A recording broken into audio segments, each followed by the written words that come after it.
Hey everyone. So in this video, I wanted to discuss Frogger's Rant video that he made. I don't know when he made it, like a week ago, maybe a week and a half ago. I don't know, but I just saw it, so I want to talk about it. And it goes with the kind of the last video I made about Flats's little rant video. Kind of not. I guess was that really a rant video? Just kind of a discussion of his feelings towards the game. I guess more the latter. But yeah. So yeah, he starts off with talking about the things he likes, as is the polite thing to do. You kind of say the things he likes, like how they stopped locking the heroes, how they did the whole mirror watch thing. He found that fun. Personally, I don't find any of that stuff fun. I guess I don't play the game enough to be craving something different all the time. But I get it. I know a lot of people who did enjoy it. And yeah, he also said that he likes how the dev team does a lot more experimentation and tries to kind of check things out like that. I personally like that. Mode wise, yeah, more mode wise, kind of like what they did for what was that mode for push, where they made instant, as soon as you die you're instantly back into the game, and it was a lot faster, and all that stuff. So things like that type of game rules type of experimentations, those are the kind of things I like. But events, I have no interest in. I just like the skins. Which is kind of funny because that goes right into the first thing he talks about, right? So the first thing he really spoke about was, I guess, well, he was more upset of the lack of skins on new characters and kind of like the things around a new character. So maybe I could kind of sum it up under, the celebratory factor of the game, if that makes sense. The example he gave was, Venture came out and there weren't like all these skins for her, and they instantly like nerfed her.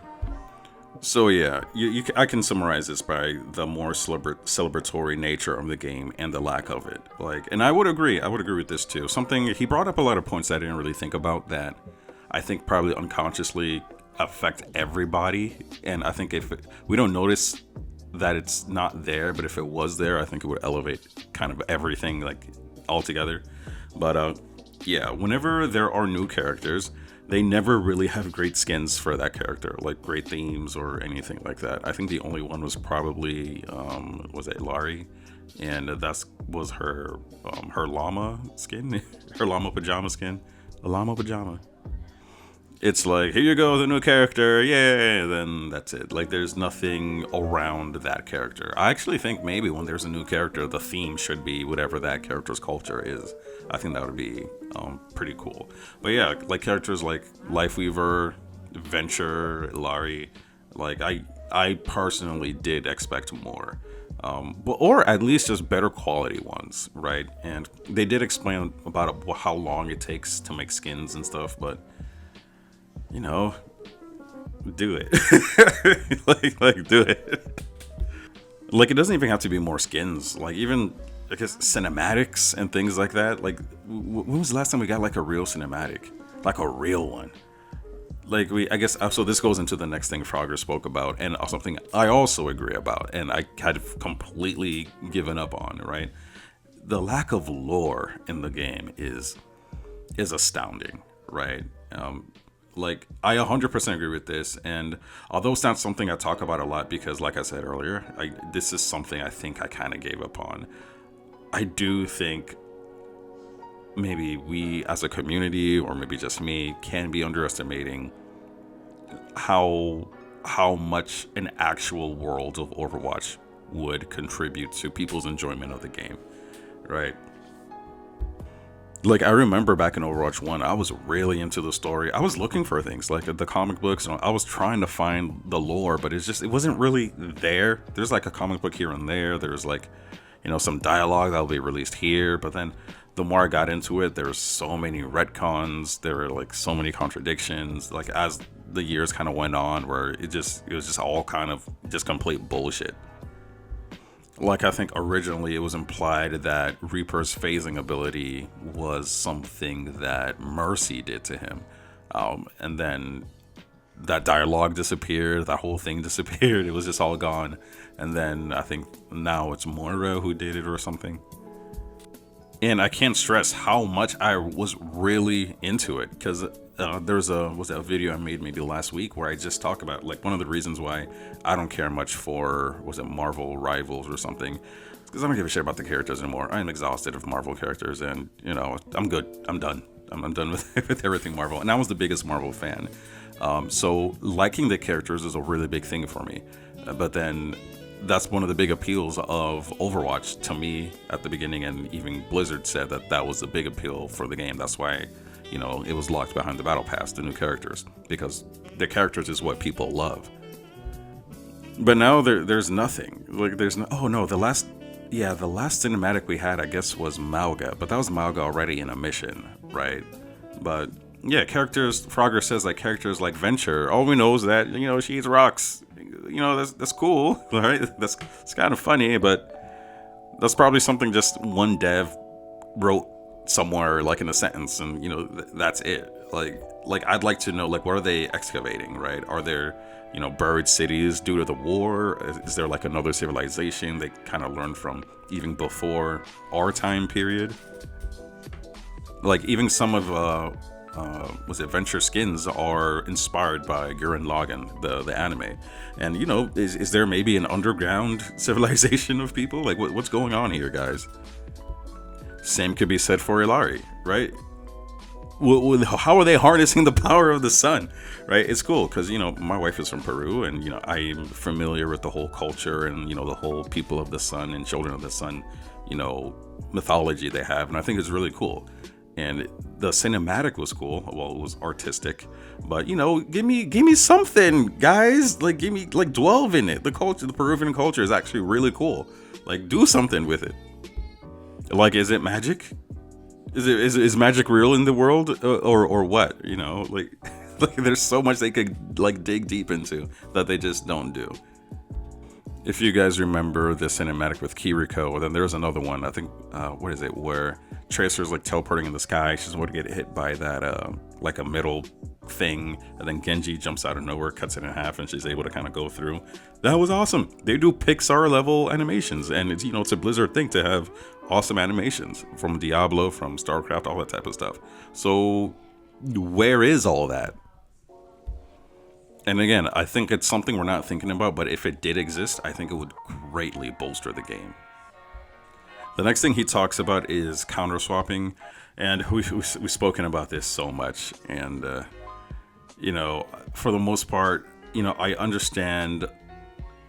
At least personally, I think I've come to understand and maybe accept that this is just what the game is now. It's just counter swapping.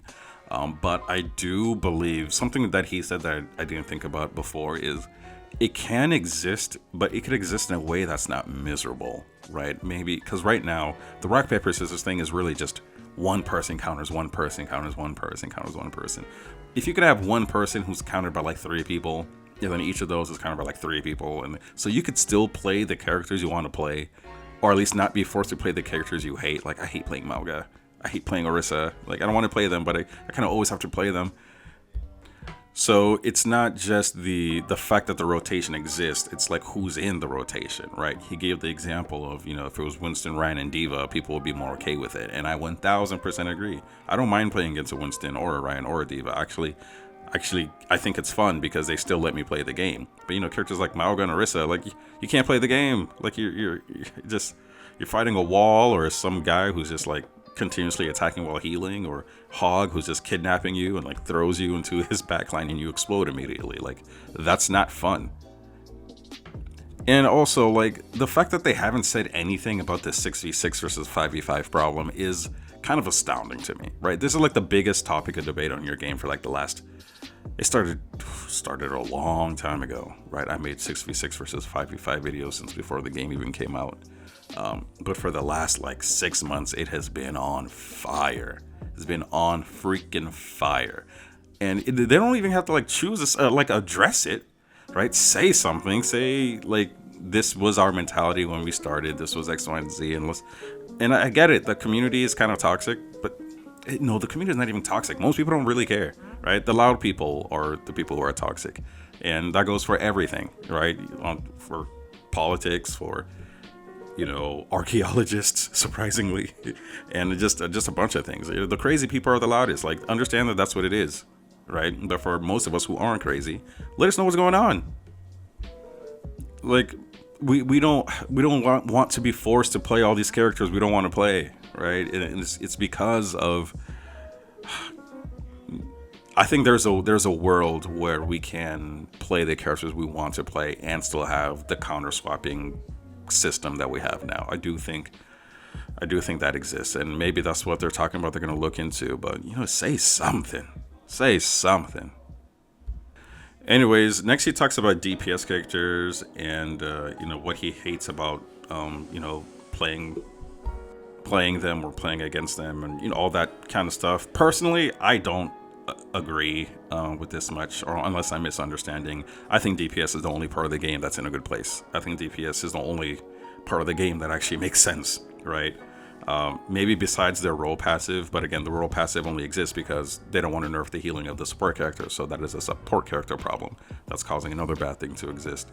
But yeah, I think DPS, like the way the game is structured, you can still play many of them into almost anything, right? They still have kept their uniqueness. You can still play the characters that you want to play because they're so viable. And I think DPS is in a good spot.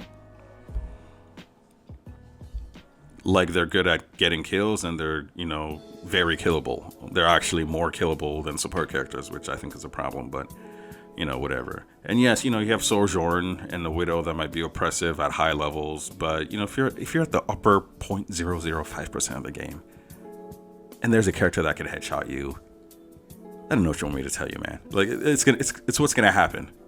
Okay, it's just what's gonna happen. He kind of talks about the Porch collaboration a little bit and how dumb it was, and I completely agree, but I don't really care. But it might be kind of the same way how I don't think much about the lore of the game existing or the celebratory factor of the game, where this thing lasted like 2 weeks, and the skins for this, although very random, the skins were like garbage. Like, the skins didn't even look that good. It was just like white. There was no like detail or anything. They could have done some stuff with it. I could have thought of some things too, and it could have been much better executed. I don't even really know why they did it. It was so random, but it's whatever. This might go into the lack of celebratory factor, maybe like the lack of good events, but they do have good events, so I don't even think that's fair. I think this was just random and not really something I care about that much to criticize the game on. He goes into how he might just be more casual than care about competitive play, and I think I'm similar, at least now. Well, for me, it's more because I travel so much for work, so I can't just. I'm not always playing it, so that when I do get back to the game, I'm not as good as I was before. So I kind of want to, get my skills up before I go back into competitive play. But that doesn't always happen. And if I want to play a competitive game, the games last really long. They last really long, and not only they last really long. I need like maybe an hour or two to kind of warm up, just play a lot of games, make sure everything's kind of greased up and lubed up and stuff. But then after that, because it's competitive, I know people are going to be playing the meta. And if people are playing the meta, then I have no chance of playing any character I want to play, unless I'm doing DPS. Support, yes, no, yeah, depending on, what they have. I could kind of move around. But if I'm playing DPS, I could really just play whatever I want and get value out of it. So, but if I'm playing tank, which is what I want to play, because I love playing tank, there is no chance I'm playing any character I want to play. But he speaks about not really wanting to climb in competitive mode, and this is a complaint I find a little weird, or maybe I'm just kind of out of touch in the whole gaming world, but these people are like the top 100 players in the world, right? If you've gotten that far, right, you effectively beat the game, right? Like, what more do you want, right? I don't know if there's other games who kind of made it better, where you can, there's a reason to keep playing after you're already the best of the world. Again, I'm probably just out of the loop, but for me, that complaint is not really something that I fully understand, I guess is the best way to say it. right? It's not like there's nothing to do. It's more like you've done everything. And lastly, the last thing he spoke about was the guilds. He talked about if there was a guild system, it would be cool. I agree. I think a guild system would be cool. It's nice having a thing to fight for, and I guess that would be kind of what he's talking about, something to play after you're already like the best in the world. So, okay, fair. I think that'll be cool. I don't want to distract the Blizzard team because, you know, they're already struggling for like basic balancing things. But, you know, if we kind of accept that they're never really going to fix it, you know, just throw it in there. Give us something else to do, right? So I'm not fully against it. So yeah, sorry, pretty quick video for his video. I think it was like, what, 45 minutes, or I think his was longer or something. I don't know. But yeah, let me know what you think, where you think I'm right or wrong. If you agree with some of the things he said that I disagree with, you know, let me know why I'm wrong. And yeah, put a comment for the algorithm. Don't forget to like and subscribe. And also don't forget, I love you. Also, everyone, guess what? I wrote a book. It's a high fantasy young adult adventure based off of African mythology called Konfaga, Roots of a Very Old Tree. So if you like your grandiose adventure stories with an overarching mystery to be solved and theorized around, like Dark Souls or One Piece, I think you'll have fun with this one. So yeah, here's an ad for the book.